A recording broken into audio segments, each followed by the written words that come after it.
محاولة من فريق الديوانية. كرة تعود من جديد، راسية وتحضير بالصدر من أيمن، والكرة لا زالت وركلة جزاء.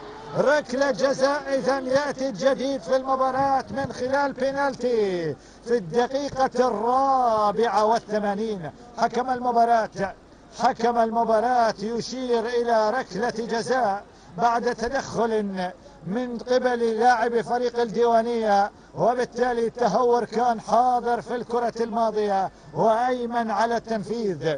أيمن يبدو أنه من ينفذ ركلة الجزاء الآن، يريد أن ينافس على لقب الهداف من حق هذا اللاعب الذي سبق وأن سجل ثنائية في مرمى الصناعات، وكذلك سجل في مرمى فريق نفط البصرة. لاحظ الإعادة. هنا التدخل جاء من قبل اللاعب حمود، هو من تدخل. لاحظ هذه التسديدة المباغتة تماما، وتحول الحال من خطر للديوانية ومحاولة هز الشباك إلى ركلة جزاء.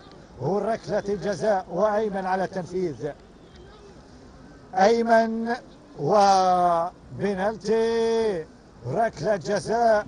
والآن الاختبار لوليد عطية، الآن الاختبار، الآن كل الأنظار كل الآمال بالنسبة للديوانية على وليد، وللصقور على أيمن الهداف ووليد الجديد في حراسة المرمى. أيمن،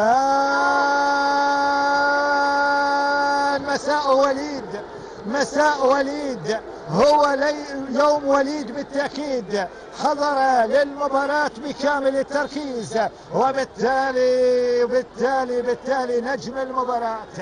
نعم، كل الأنظار